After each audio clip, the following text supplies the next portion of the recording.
Hello, everybody. Welcome. My name is Jeff, and I'm super excited for this awesome fun deck. We are going to have some fun with Magic today, and we are playing a deck I am calling Uncommon Soldiers.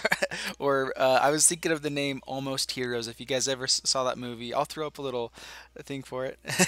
So, what we're playing is a bunch of soldiers in this deck, and they are all uncommon. In fact, every single card we're playing in this deck, besides the 19 basic lands, basic planes, is all uncommon cards. So, yeah, this is a really fun deck, and hopefully, if ever you have a ton of uncommon cards, wild cards here on Arena, maybe something you can do, and surprisingly powerful. Now, of course, there's not a ton of options you can do. Like if you don't just straight up win the game in the early game, or can turn around in the late game, like you really are just kind of dead in this deck. But this does have some cool things it can do. In fact, you can win on turn 3, turn 4 with this deck, and it is awesome. Let's go play a couple games. I'll show you how it goes, and hopefully I can get some good ones for you guys. So here we go. Alright, so we are playing Uncommon Soldiers in Arena Standard, and this is going to be super fun. Let's hope we have a good hand here. We want to try to keep anything that we can. So I do think we go with this. It is a little slow, but we'll play Ajani's Welcome, maybe cast out, and hopefully draw into a one drop or 2 drop here. This looks like a pretty good hand. A little slower than some others I've seen, but we'll at least get some value on the board immediately. And we'll see what our opponent's playing. Alright, so playing black. Alright, so nothing yet. So we're going to go ahead and play the planes. And I think that we may... do we cast out... Do we cycle now in hopes to get into a 1-drop? Maybe not. Let's see a little bit more what our opponent's doing here. No reason to give them too much information just yet. Alright. So we're playing some pirates here. That sounds fun. So this Baird should be awesome in our deck against this. So, alright, so Adanto Vanguard is pretty good here. So we're going to go ahead and play Bugler. We could have played Vanguard into a cycle. So we're going to go ahead and... Oh, whiffed. Oh, man. And we're losing out on the lands. Oh, man, that's pretty rough there. Oh, I don't think I've ever missed with this guy yet. Oh, alright, so he's going to be swinging in with Menace, probably creating a 2/2 pirate here. Really, not paying for the 2/2. Alright, we're fine with that too. So, I'm thinking here, what we do is... The Baird is going to be very powerful in the future, but I think what we go ahead and do, I think that we can't match the value of this Fathom Fleet Captain too well. So we're just going to go ahead and take him off the board. Keep them further away from the Ascend, and we're going to go ahead and attack here. They may have a Fatal Push after trading, but we're okay with that as well. Especially with Vigilance here. Alright. So he does swing in, so I'm guessing he has something here. This may be the deck that's playing like the double strike and stuff. So we're going to go for no blockers here. It's definitely a weird attack. Alright, so Carry Zev comes down. Alright, so now we're going to go ahead and play this, get down our Baird. So she will be able to block there, so there's no reason to go to do that just yet. But we're gaining our life back, making it harder for them to attack. If they do attack, we can kill the Carry Zev next turn, so we're going to stop that. And I think we're in pretty good shape. We're not going to attack here, though, just in case they have some kind of response there. Arch of Orazka. It's a good card. We probably should be playing one of these as well in our deck, just because we are hitting the City's Blessing pretty easily, oftentimes, as long as they don't have an early board wipe. And oh, it's a rare though, so we can't be doing that. Really, so they're going to be attacking with this Carry Zev. That seems very weird to me. We can definitely block, and we will. They may be able to kill one of our creatures, but I doubt that they'll be able to give that much damage. So we're going to go ahead and block both here. If they have a response, I mean, if they got us, they got us, but hopefully we're taking out 2 cards in their hand as well to make that happen. Oh, giving them death touch. Okay, alright. So killing 1 creature, or killing 2 possibly there. Alright, that's a pretty smart play. We will trade off with the carries of, though.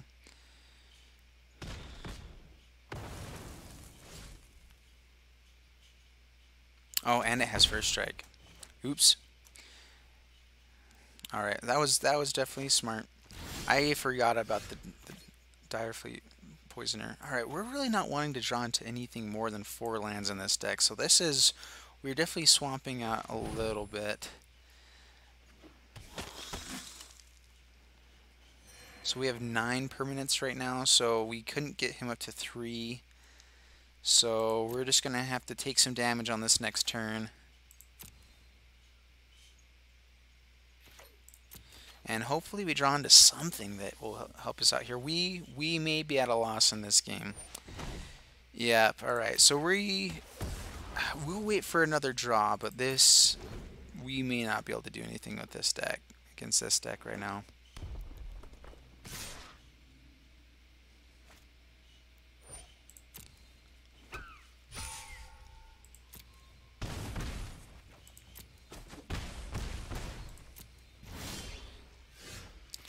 Alright, and we'll scoop it up. Yeah, we're gonna play the Pride of Conquerors, and then we'll concede here.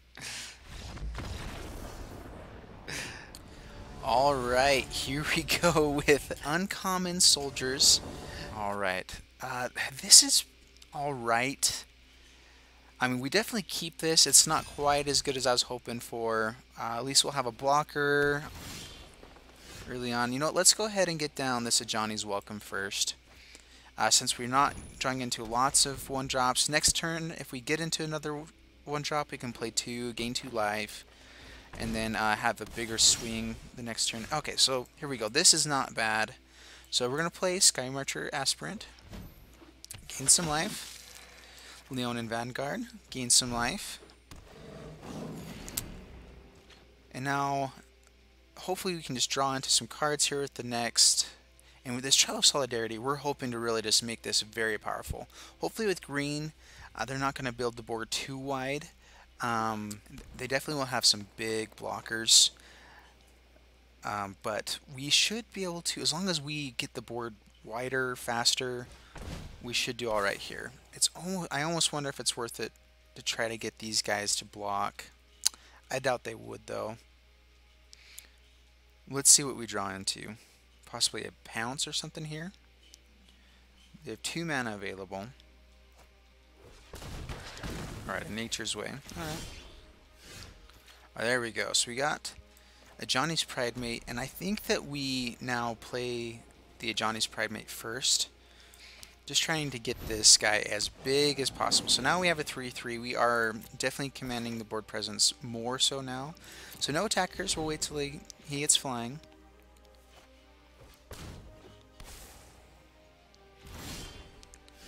Alright, all of the buglers here. So let's just go, hopefully getting a lot of card draw here. And yeah, what we're hoping for is actually to draw in some lands on the beginning of turn, so that we can actually play. Oh my goodness, a whiff here. Oh, with everything we're playing, man, that's not good. Alright, so I believe we can swing in without too much danger here. Get in a little bit of damage. I mean, they could triple block and bump and pump as well, but I think they'd be using a lot of cards just to block our 4/4 here. Alright, so they block. Titanic Growth, really? Alright. I'm thinking this might be elves. Alright, so it's a mono green stompy version. Alright, so do we hold up the silhouette? I think what we do is we go ahead and take some damage next turn as they swing in. Try to block where we can, get some card advantage now. Aerial Responder, I think, let's see. It can at least block the 2/2s or anything with 2 power. So we'll grab Aerial Responder, be gaining some life, and no attackers. And then they'll probably swing in next turn with this Ridge Scale, and we'll just seal away. Blanchwood Armor, alright, making this guy really big. Definitely going to be swinging in here. We may chump block here just to not take the 8 damage. Let's go no blockers. We're trying to get to the... Alright, so there we go. That's pretty good there. So we have a Plains. I really wish we had a 2-drop as well here. Let's go ahead and get down Silhouette. And no attackers. So that's a pretty big blowout for them. They only got in, 3 damage down from our starting life total with all of that. So hopefully they don't have too much more action here in hand. Alright, so they kicked Territoria Allosaurus. Going to be killing a Militia Bugler, it looks like. Alright, there we go. There's an Oketra's Monument. So that'll definitely help us go wide here. And no attackers. There we go. So we'll be gaining life, at least 2 each turn for this next while. Build a wide board, and then hopefully we can just close out with this Trial of Solidarity. Alright, so they have another Ridge Scale Tusker. That is a pretty big board. That's going to be hard to race there. Alright, so they're swinging for 12 damage here. That is a lot. We may have to block the 6 here. I think we do.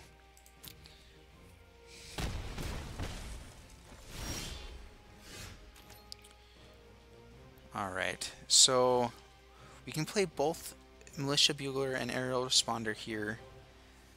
Let's go ahead and play... Do we play the Ajani's Welcome as well? A lot of our 2-drops become 1-drops, and that could add a lot of value here. So we do want to gain life here, so we're going to bring out Ajani's Welcome, and we're just going to hope for a 1 or 2 drop.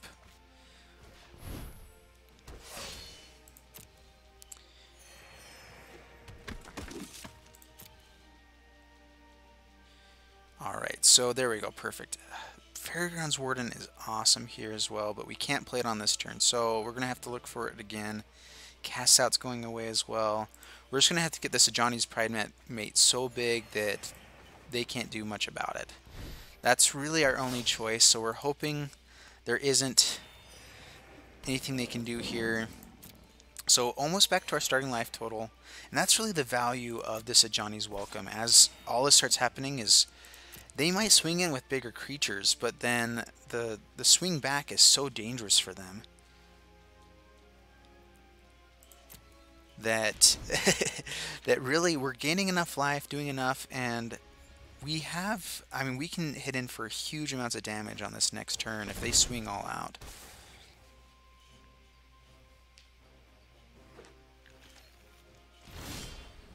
Alright, so they see the danger that they're in there as far as swinging in. So this Pridemate is going to get huge now. So we're going to get 4 triggers here, 4 triggers there, so he's going to get 8 more counters on him. And we're hoping that they just don't have any spot removal here.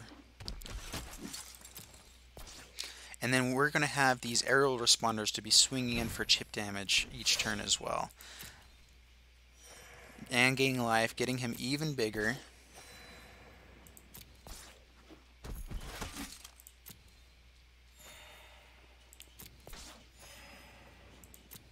Alright. So we could swing in with the Pridemate and take out some of their board. I don't think we do that yet. Yeah, so we'll go no attackers. I mean, what they'd probably do is double or triple block, so they would probably block here, here. Yeah, I don't know. So yeah, no attackers. They can block with just all of these guys, which then on the next turn we probably could swing and win. But that's a little risky. We don't know what this last card is in hand. Now we do. Okay, so Grun. So he can swing in with a 20/20 next turn, which we can block with one guy. Alright. So I think what we do, just double checking there's no reach here. So we go ahead and go to combat. We're just going to gain life 2 more times. Get our Pridemate even bigger.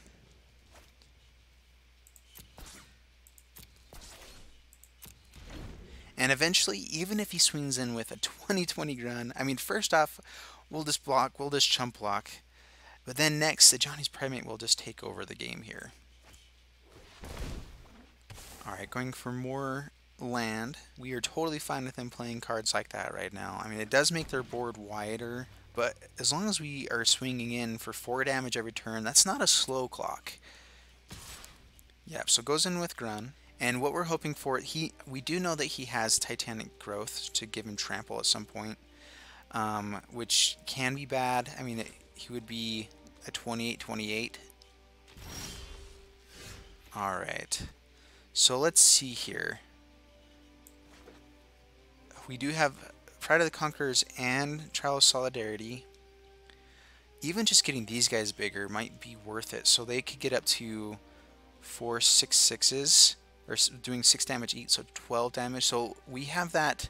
So next turn we can win with these guys. So let's just go attacking. Save up our blockers, and then next turn we can just win with these guys. So keep making the Pridemate bigger.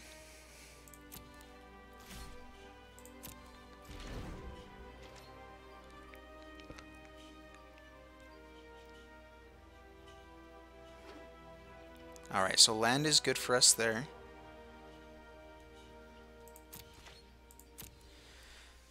So one thing is, if they do swing all out, we do want to keep... yeah, we'll see what we need to do here. Alright, so he does swing all out. So I believe what we do is we just block a couple of the biggest guys here, and then we have the win already as long as we keep 10 creatures on the board, well, even without that. So now we'll go to block, and we're fine taking damage here. There's no cards in hand, and we still have Ascend.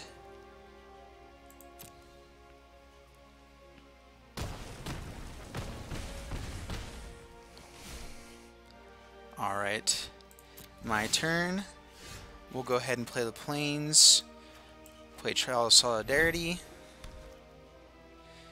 and with Pride of the Conquerors we have the win just with these guys. So we're gonna go all attack, and that will be the game. Yep, there we go.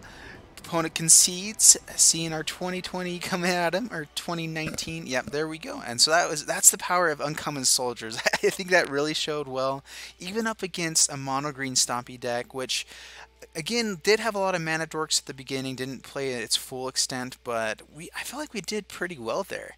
So that is definitely the value you can see from these Uncommon Soldiers. It's oh, it's awesome.